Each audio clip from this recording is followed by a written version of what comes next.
휘은이는 2년의 기다림 끝에 찾아온 둘째였습니다. 아들인 첫째 때와는 다르게 모든 게 신기한 경험이었다는 엄마 가영 씨. 아들과 딸이 진짜 다르긴 달라요. 네. 딸내미라고 이제 막 예쁜 옷 같은 거 그 선물 받았어. 확실히 여아 옷이라 러블리하죠. 예. 이쁘죠? 그냥 네. 이런 옷도 있고. 이쁘다. 네. 그리고 모자랑 세트예요. 아들 하나, 딸 하나니까 너무 부럽다면서 이렇게 옷을 주면서도 그런 얘기도 진짜 많이 들었어요. 아들 하나, 딸 하나 너무 부럽죠. 네. 안방에 아기 침대를 두려고 했었어가지고 집안에는 아직 풀지도 못한 유아용품들이 가득합니다. 이거 하나하나 준비하면서 얼마나 행복하셨을까요? 예. 희은이가 아직 안 왔으니까 노래는 처음 들어봤어요, 오늘. 이렇게 가족들은 둘째를 맞이할 준비가 다 돼 있는데 휘은이는 태어나서 2달이 넘도록 집으로 돌아오지 못하고 있습니다. 지난 3월 20일 오전 휘은이는 3.62kg으로 건강하게 태어났습니다. 희은이 같은 경우에는 진짜 임신 과정에 이벤트가 하나도 없었어요. 출산했을 때는 아기가 너무 이제 건강하게 잘 나와서 너무 행복했어요, 그냥. 6일 뒤 우녀는 산부인과 병동에서 퇴원해 같은 건물에 위치한 산후조리원으로 들어가게 됩니다. 아, 병원이 운영하는 산후조리원이군요. 예. 그렇군요.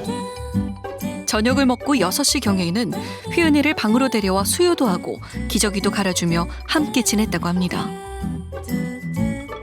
그때 당시 촬영한 영상인데요. 눈을 떴네요. 네. 아우, 너무 사랑스러워요. 방금 웃는 거 맞죠? 웃는 모습이죠? 네. 그렇게 휘은이와 한참 시간을 보내고 10시 경에 다시 신생아실로 휘은이를 돌려보내는데요. 그런데 다음 날 아침 한 통의 전화가 걸려왔습니다. 9시쯤에 아침 먹고 하고 있는데 그래 전화가 오더라고요.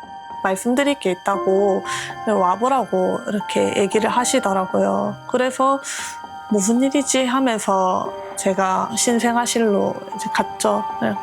갔는데 휘은이가 밤사이 수유량이 줄었고 중간에 호흡이 살짝 끊어져 산소를 주입했다는 것이었습니다. 네? 간밤에 갑자기요? 지금은 울기도 잘 울고 정상으로 돌아왔으나 혹시 이제 모르니까 뭐 원인 검사 차원에서 대학병원에 가보라고 이렇게 하시더라고요. 놀란 가영 씨는 급히 남편에게 연락을 취했고 남편이 와서 휘은이를 데리고 근처 대학병원으로 향했습니다.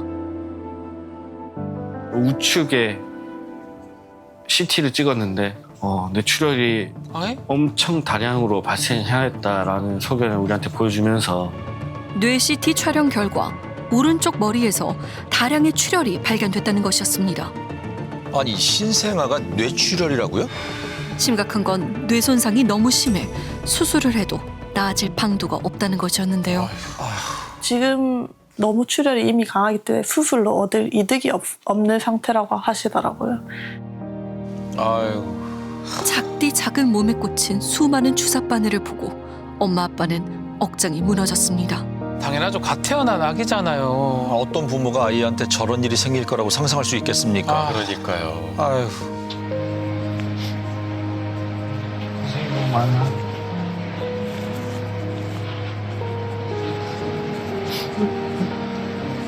맞아. 하루 전까지 멀쩡했던 아이가 어떻게 이런 상태가 된 건지 엄마 아빠는 이해되지 않았습니다. 도대체 휘은이의 상태가 언제부터 나빠진 건지 확인하기 위해 아빠는 산후조리원에 CCTV를 요청했습니다. 모자동실 후 엄마가 휘은이를 신생아실에 보낸 시간은 대략 10시경. CCTV엔 10시 17분에 한 간호조무사가 휘은이를 안고 들어오는 모습이 보이는데요. 잠시 뒤 이번엔 다른 사람이 휘은이를 안고 뒤쪽 준비실로 들어갑니다. 하지만 CCTV 사각지대에 있어 휘은이의 모습이 보이지 않는데요. 그러네요. 휘은이가 있는 곳으로 추정되는 것은 이제 이 네. CCTV 바깥에 여기 어딘가네요. 이건 거고. 저 화면 바깥에 있는 거죠. 그로부터 50여 분 뒤 준비실에서 나와서 휘은이를 신생아실 자리에 눕히는 모습이 확인되는데요. 한참 있다 나온 거네요. 그런데 휘은이를 다시 안더니 준비실로 또 들어갑니다. 왜 자꾸 데려가는 거죠? 이거 물어서 달래려고 데려간 거 아닐까요? 저렇게 우는 아기를 계속 흔들면서 하는데 아이고. 그러니까 이 흔듦 자체도 지금 이렇게 아기가 거의 표정이 엄청 안 좋거든요. 이게 저렇게 우는 거를 그 후 CCTV에서 다시 휘은이의 모습이 포착된 시간은 새벽 6시경인데요. 그럼 보이지 않을 땐 무슨 일이 있었는지 알 수가 없는 건가요?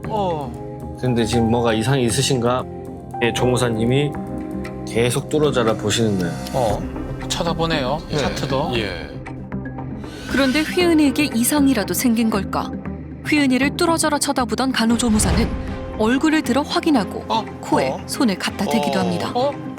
숨 쉬는 거 확인하는 것 같은데요. 예. 그래 보여. 지금 아기 데리고 가잖아요. 저 아기도 엄청 빨간데 차이가 옆에 있으면 더 나 보이지 않나요? 이게 그러네요. 확연하게. 자꾸만 휘은이의 상태를 살피는 간호조무사. 휘은이의 팔을 흔들어 보기도 하고 머리를 좌우로 돌려보기도 하는데요. 하지만 휘은이의 고개는 힘없이 쓰러지고 맙니다. 축 늘어지는 게 누가 봐도 좀 이상해 보입니다. 보여요. 예, 이거 반응이 없으니까 계속 건드리는 것 같아요. 그런 것 같아요. 아이고. 참. 애가 저렇게 쳐져 있는데 그냥 가신다고요? 오전 8시 57분 소아과 의사가 올라와 휘은이의 상태를 보고 난 뒤에 산소를 공급하는 등의 응급 조치가 취해지기 시작합니다. 예, 이거 엄청 다급해 보이는데요. 맞아요. 다급해 보입니다. 좀 더 빨리 조치가 취해졌더라면 좋았을 텐데요. 네. 오전 9시 20분경 산후조리원은 그제서야 상황을 엄마에게 전달한 것인데요. 조리원에서 왜 이 아이를 그렇게 밤새도록 대처를 하지 못했나라고 했을 때 우리 입장에서도 그것도 이해가 안 되는 거예요. 아기를 관리해주고 보호해준다는 그곳에 한 명이 다 책임지기 어려울 수 있잖아. 근데 그럼 체계가 갖춰져서 거기에 대한 대처나 이런 부분들이 있어야 되는 거 아닌가. 아빠는 왜 아이의 상태를 뒤늦게 알렸는지 산후조리원 관계자에게 물었습니다. 노티도 거의 9시 다 돼서 그러니까 그때 너무 늦게 하시더라고요. 근데 그때도 이렇게 아기가 막 안 울고 아픈데도 계속 서져 있고 뭐 먹지도 안 하고 이렇게 했으면 아마 일찍 노티를 했을 거예요. 근데 뭐 울기도 하고 먹기도 하고 발탈도 괜찮고 이래서 아마 소아과 선생님 혜진을 오시는 그 타임에 갑자기 아기가 순간적으로 딱 터졌다고 하시더라고요. 근데 오신 타임에 마침 아기가 조금 순간적으로 피 처지는 느낌이 있으니까 영유아 건강 기록부를 봐도 휘은이는 새벽 1시 30분경부터 수유량이 점차 감소했다는 걸 알 수 있었습니다. 아이고 참. 과연 산후조리원의 조치는 적절했을까? 현직 간호사에게 물어봤습니다. 최소한 2-3시간은 흘렀을 거라고 보거든요. 큰 뇌출혈 발생한 지.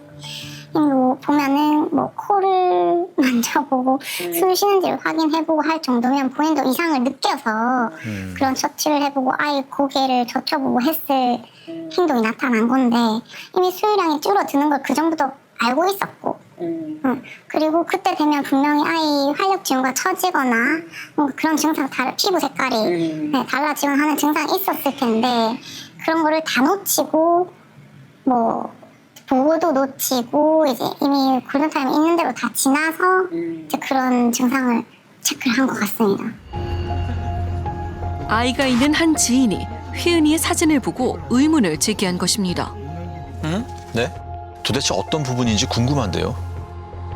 언니가 하는 말이 근데 왜 재앙절개했는데 머리 모양이 왜 그러냐고 왜 두혈종이 있어 이렇게 계속 하는 거예요. 그래서 두혈종이요? 근데 그 골반에 끼어 있을 수도 있대 언니 이렇게 하니까 네 애기 맨날 안 내려와 있어서 수술했잖아 이렇게 또 얘기를 하는 거예요.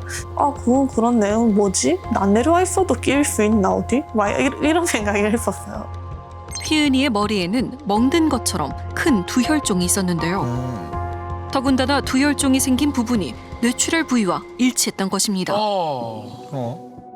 남편은 딸의 출산을 담당했던 산부인과 의사를 찾아가 물었습니다. 꺼낼 때 두혈증이 왜 생기죠? 그러면? 왜냐면 우리가 흡입기로 땡겨서 꺼내거든요. 흡입기요? 그게 뭐죠? 흡입기가 뭐 되게 어려움이 있거나 이런 상황은 아니기 때문에 네. 보통 그 한 1초? 그 정도. 그럼 흡입기는 어디에 사용해요? 애기 머리에 대. 머리에? 플라스틱으로 돼 있어요. 아하. 우리가 신생아 쇄골골절이나 부월증이 있을 수 있다라고 이렇게 거기 수술 동의서에도 그렇게 적혀 있으실 거.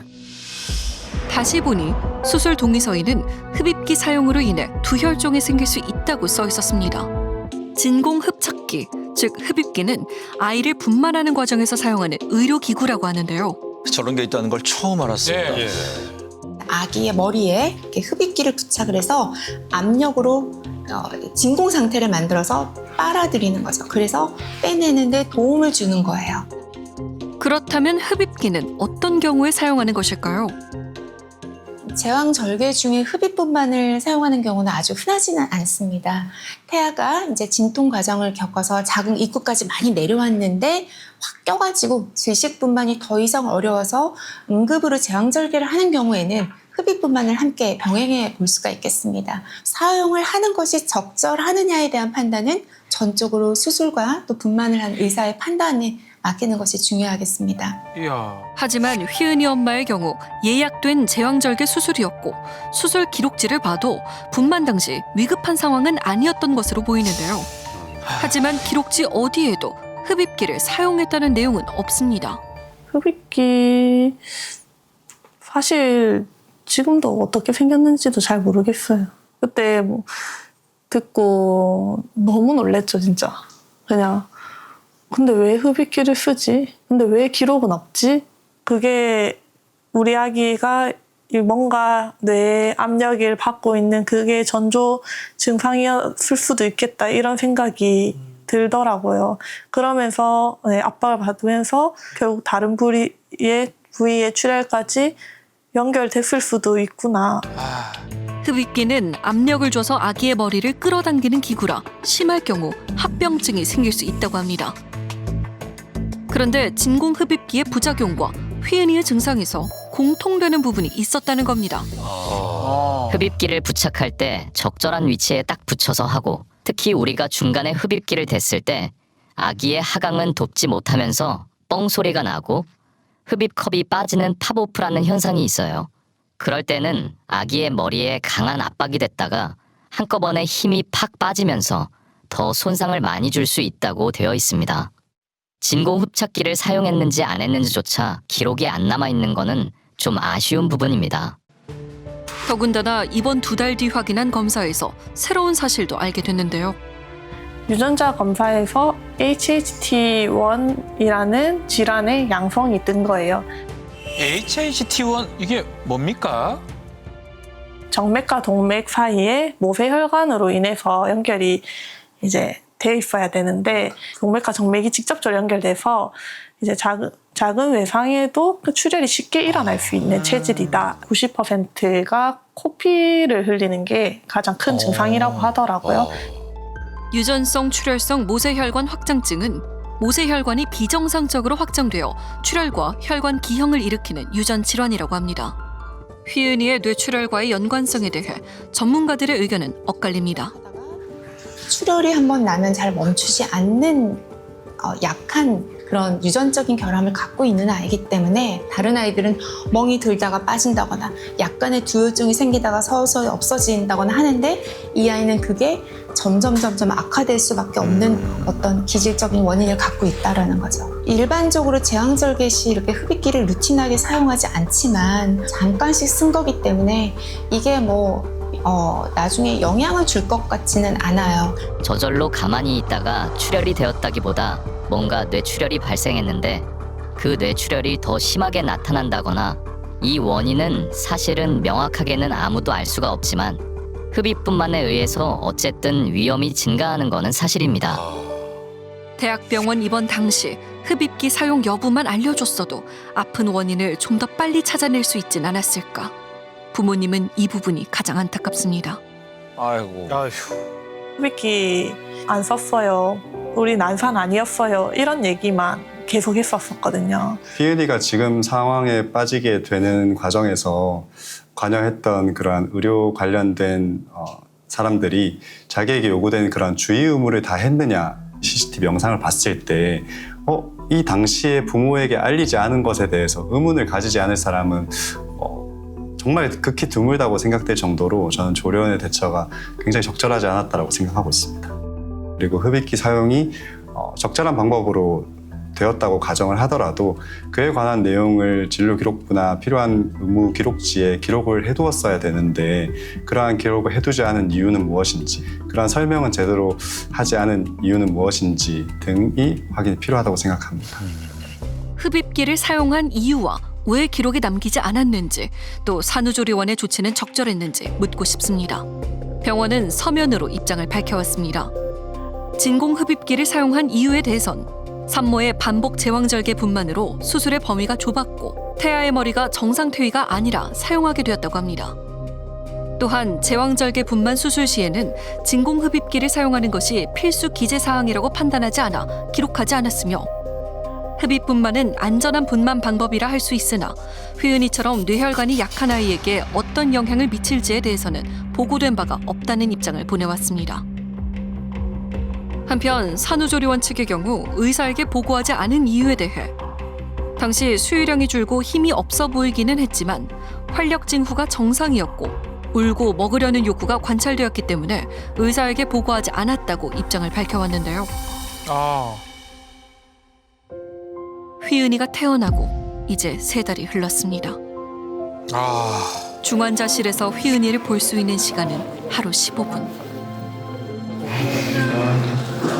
잘 갖고 와. 응? 하지만 엄마를 기다리고 있을 휘은이를 생각하면 하루도 걸을 수 없습니다. 엄마에게 간절한 소망이 있다면 휘은이가 매일 조금씩이라도 나아지는 것뿐인데요. 이게 처음에 전원 오자마자 남편이 찍은 사진이에요. 이때는 기도삽관으로 호흡을 하던 휘은이는 최근 목에 인공호흡기를 달았습니다. 자발 호흡이 되지 않아서 그런 거군요. 얼굴 모양을 간호사 선생님들이 휘은이 너무 예뻐해 주셔가지고 이렇게 토끼 모양, 곰, 그리고 예비로도 몇 개 더 만들어 놨다고 이렇게 막 이렇게 그러네. 네, 곰돌이 모양, 고양이 모양 해가지고 이렇게 해놓으셨더라고요. 휘은이가 얼마나 사랑받는 존재인지 엄마는 꼭 알려주고 싶습니다. 이 마음이 휘은이에게 닿길 바라며 매일 편지를 씁니다. 너무 예쁜 우리 딸. 엄마는 여전히 너를 지켜주지 못해서 너무 미안해. 그러면서도 엄마랑 마지막으로 모자동실에서 둘만 있을 때 베네칩을 보여주던 내가 참 마지막까지 엄마 생각을 해줬구나 싶어서 너무 고마워. 휘은아, 우리가 함께 할 수 있는 시간이 얼마나 주어질지 모르겠지만 엄마가 할 수 있는 건 최선을 다해볼게. 지금도 네가 그 작은 몸으로 그만큼 버텨줘서 고마워. 휘은아, 내일 보자. 사랑해.